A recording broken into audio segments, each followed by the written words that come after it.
Let's talk about different types of zigzag stitches and why you may use them. Welcome, I do sewing and DIY related content, and you may have seen on your sewing machine different types of zigzag stitches. Now, some machines only have one or two, but others have more, and it can be really confusing to know when you should use each one, what are their purposes, what are their uses.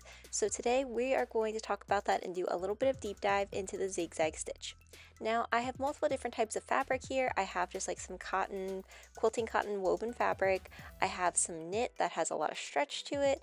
And then I also do have a piece of really hard like elastic. We probably won't be using the elastic as much, but the types of zigzag stitches all kind of depend on the fabric and the purpose that you are using. So if you're using like this knit fabric for an example, because it has that stretch to it, you're going to want a stitch that also stretches, which is why a zigzag stitch or a lightning stitch, so a smaller zigzag stitch almost, is perfect for that. If you're using this woven fabric and you want to add like an applique to it, or you want to sort of finish off the edges, you may use that regular zigzag stitch because that's going to give you a way to kind of clean up some of those edges as well as add an applique really easily.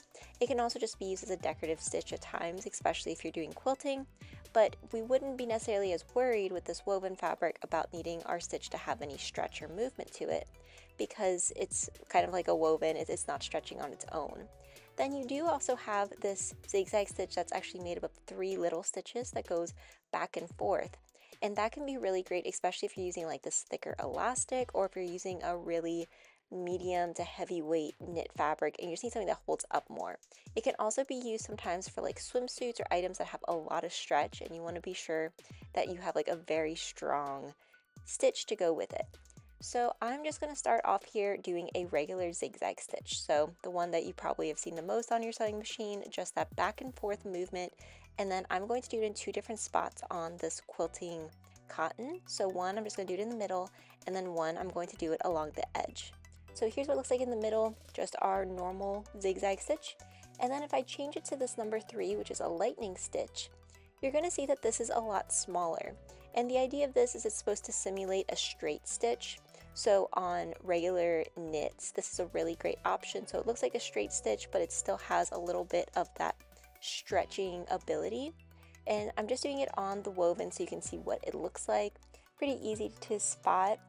There you go. So you can see it's much smaller, but it still has that zigzagging potential, which would allow us to have a little bit more stretch and give.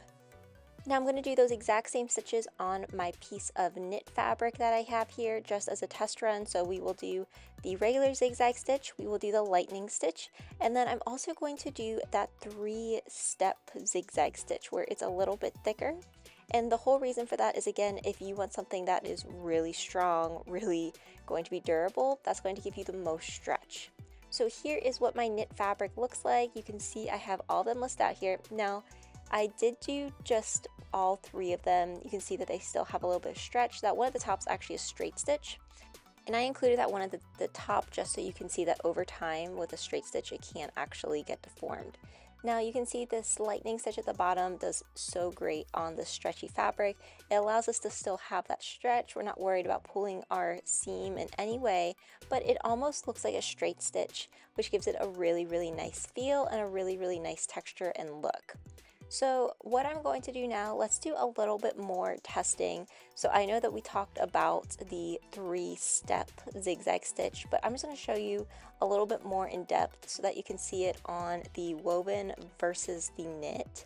I feel like on the woven it's a little bit easier to see what it's doing. I will say that this stitch does take a little bit more thread, a little bit more time because it is going back and forth so much. So you can see here, here's the differences. So we have that lightning stitch, we have that regular zigzag stitch, and then when we compare the zigzag stitch to that 3-step, you can see the 3-step's actually a lot bigger. And that's because it's supposed to be used for those medium to heavyweight fabrics, items that have a lot of stretch and give. So this is going to give you a much bigger, kind of almost like tougher seam for you to use.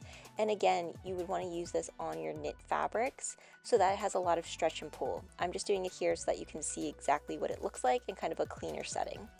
I hope that this video gave you some information on how you can use zigzag stitches. If you have any other questions, leave them in the comments. If you enjoyed this, be sure to like, comment, and subscribe, and let me know what you want to see next.